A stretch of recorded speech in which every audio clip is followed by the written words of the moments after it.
Olá investidores, bem-vindos a mais um vídeo aqui no canal. Hoje, como vocês podem ver, estamos num ambiente diferente aqui, né? O fundo um pouquinho mais simpático, mais natureza, né? No vídeo de hoje nós vamos fazer uma análise das ações da Apple, tá? Então eu vou trazer para vocês aqui como se eu fosse analisar a Apple pela primeira vez. Na realidade, essa foi a primeira vez que eu analisei as ações da Apple, então trazer para vocês aqui o processo. Essa maneira como eu olho quando eu vou olhar uma empresa em geral, eu começo olhando por esses pontos, né? Olhando os principais pontos para entender o que essa empresa faz, de onde vem a sua receita, sua rentabilidade e esse tipo de coisa, tá bom? Então, antes de começar o vídeo, queria pedir quem não tiver inscrito, se inscrever no canal, dá um like, tá bom? Então bora lá, pessoal. É o seguinte, a Apple, na data de ontem, então de dia 19 de agosto, ela atingiu pela primeira vez na história dos Estados Unidos, foi a primeira empresa americana a atingir um valor de mercado de mais de 2 trilhões de dólares, tá bom? Então, é um valor de mercado aí que ultrapassa, se eu não me engano, todas as ações que compõem o Ibovespa não tem esse valor de mercado, tá? Então, a Apple conseguiu esse feito, suas ações aí subindo para mais de 467 dólares por ação, um valor impressionante o preço de ação dos Estados Unidos lá, né? Então, vamos olhar aqui um pouquinho, né, pessoal? Porque o que acontece? Nas últimas semanas, a CVM ela flexibilizou as regras de investimento em BDRs, né? Então, você poderia, quem era investidor qualificado, podia investir já em empresas estrangeiras através das BDRs aqui na nossa própria bolsa, né? E hoje, o investidor, o público em geral, o investidor comum, vai ter acesso a essas empresas também. Você pode investir tanto via BDR quanto abrir a conta numa corretora, que tem várias, tem a Avenue, por exemplo. Você abre a conta na Avenue, investe lá fora ou agora investe via BDR. Então eu não vou me estender aqui explicando muito o que são BDRs, prós e contras de investir em uma maneira ou investir direto lá fora. Tem bastante material na internet. Nós da Levante aqui, meu colega Eduardo Guimarães também fez um vídeo sobre o assunto. Então acho que não vale a pena me estender sobre isso e vamos entrar direto nas ações da Apple. Então eu vou subir para vocês aqui na tela um gráfico que mostra para vocês a quebra da receita líquida da Apple. Tá bom, pessoal? Então isso aqui são os dados do segundo trimestre de 2020. Então como vocês podem ver, a Apple faturou quase 60 bilhões de dólares no segundo trimestre desse ano, tá? Então, a maioria desse dinheiro veio ali do iPhone, 26 bilhões de dólares só de iPhone. Então, iPhone é outro segmento aqui, iPad, o MacBook, que são os computadores da Apple, tá todo mundo cansado de saber. Você tem serviços, aí você tem wearables, home e outros. Wearables, home, então você tem ali o Apple Watch, né? Além de uma série de outros acessórios que a empresa disponibiliza. Quando a gente olha para esses dados de outra ótica, né, a gente vê aqui que 44% da receita, então, iPhone, 11% Wearables and Home, 11% de iPad, 12% de Mac e 22% de serviço. Tá? Então, o que é mais impressionante quando a gente olha para a Apple, né? Apesar dos números e dessas grandes cifras aí, fazendo uma conta aqui rápida, a empresa ela gera aí, né, de receita por ano 240 bilhões de dólares, tá bom? É uma empresa realmente uma potência de tecnologia, tá? Então, aí a próxima coisa que eu fui olhar para essa empresa aqui foi olhar para o resultado do segundo trimestre da Apple. Então, ela entregou um resultado do segundo trimestre bastante acima da expectativa do mercado. Então, a gente tem ali o consenso de mercado medido pelos analistas da Bloomberg, né? E o número de receita da Apple veio 14% acima desse consenso, sendo que o lucro por ação veio 26% acima. Então, o resultado do segundo trimestre da Apple bastante superior ao que os analistas de mercado esperavam da empresa, tá? E o que aconteceu aqui? Principalmente, vendas de iPhone surpreenderam positivamente, né? E a trajetória de vendas da empresa ela foi melhorando ao longo do trimestre, né? Então, a empresa falou que o trimestre começou mais fraco, ao passar dos meses foi melhorando esse resultado. A gente viu isso também para várias empresas aqui no Brasil. Já falei aqui de Localiza no canal. Localiza também apresentou a quebra dos meses do segundo trimestre, aí mostrou para o mercado como que foi essa evolução. Magazine Luiza, Via Varejo, várias empresas apresentaram essa quebra mês a mês, que ajudou os investidores a ter um cheiro melhor de como que está o nível ao final do trimestre, né? Isso ajuda a gente a projetar para frente o resultado dessas empresas, tá? É interessante notar também que iPad e Mac também aceleraram forte, tá? Então, iPad crescendo 31% na comparação anual e MacBook acelerando 22% na comparação anual. E aí você me pergunta, né? Na primeira vista, quando eu olhei isso, eu falei, putz, o que aconteceu?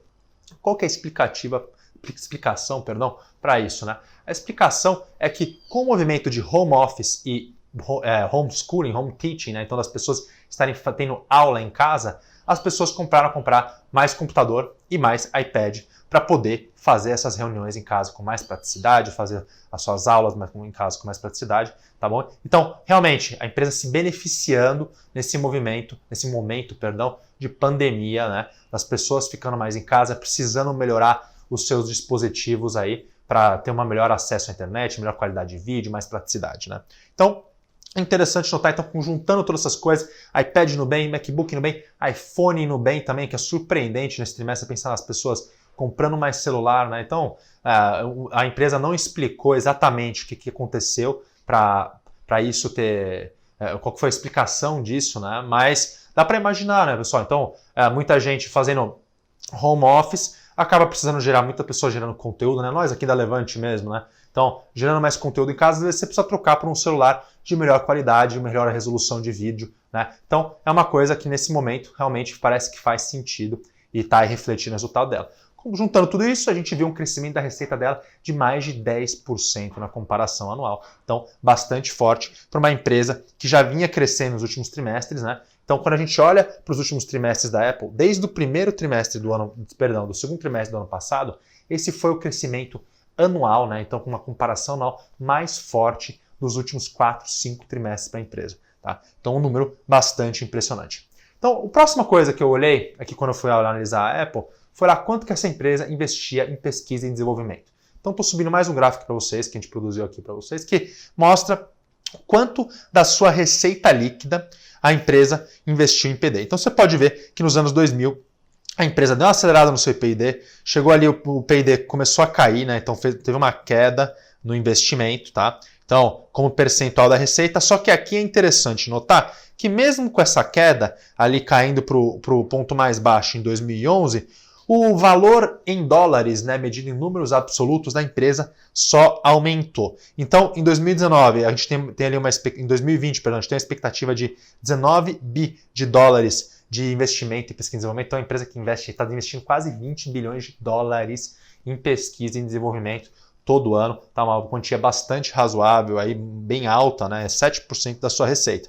Então, quando a gente olha para outro gráfico importante, foi a segunda coisa que eu fui olhar, que é o gráfico da receita líquida da Apple, né? Então, a gente colocando aqui o gráfico desde 2000 até a expectativa do mercado para 2020. Então, você vê aí, é uma empresa que está crescendo sua receita líquida desde 2000 a 21% ao ano. Quando você junta tudo isso aqui com o gráfico de pesquisa e desenvolvimento que eu apresentei para vocês anteriormente, você vê que realmente aquele valor de pesquisa e desenvolvimento, mesmo que tenha tido uma queda com o percentual da receita, ele foi, em termos absolutos, ele só cresceu ao longo do tempo. Então é uma empresa que está constantemente investindo em inovação para se reinventar, para entregar novos produtos, entregar novas soluções para o mercado, que é uma das características principais que eu busco quando eu estou olhando para uma growth stock.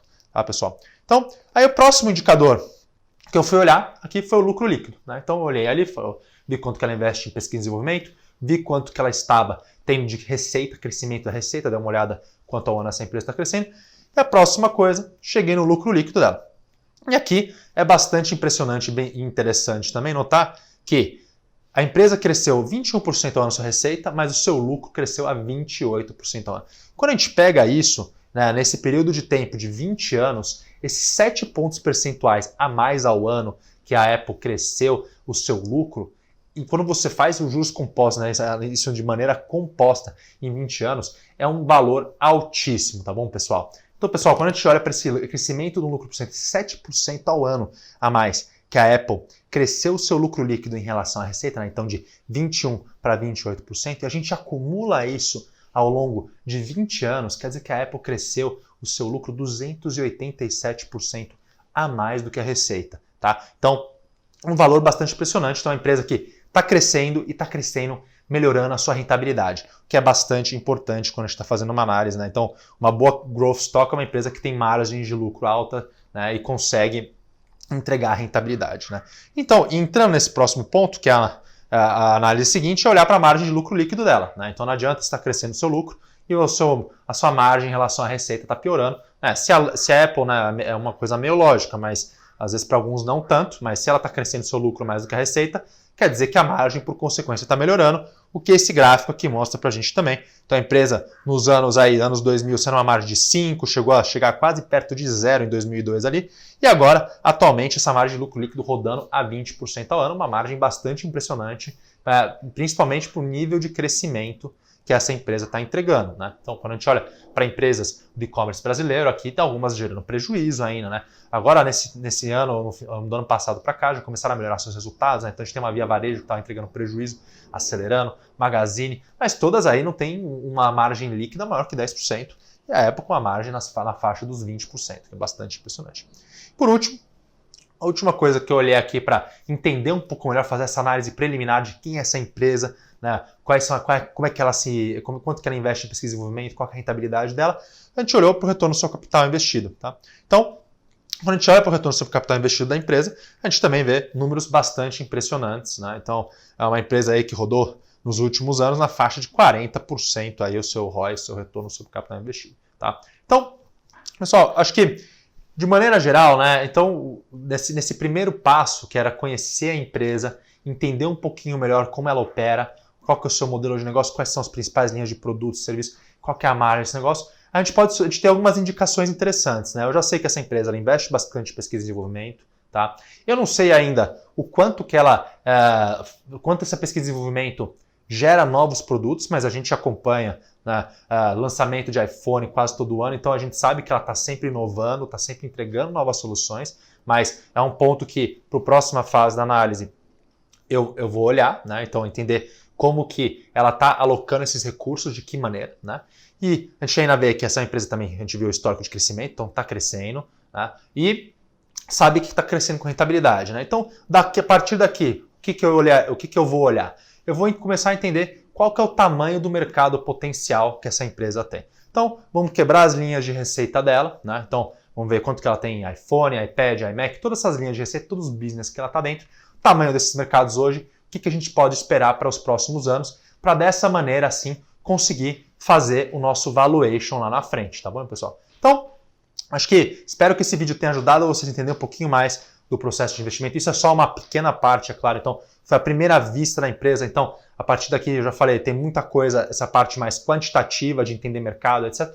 Mas tem também sempre uma parte qualitativa de ir conversar com a empresa, entender como que a cultura dessa empresa, como ela está estruturada. Então, são os primeiros passos, vamos dizer assim, né? Estamos se conhecendo pela primeira vez, né? Mas a gente tem que começar de alguma maneira e acho que são coisas importantes que eu espero que vocês comecem a olhar também quando vocês forem fazer os seus investimentos, tá bom? Então, qualquer dúvida, por favor, deixe nos comentários abaixo, tá? E aguardo vocês para o próximo vídeo. Abraço!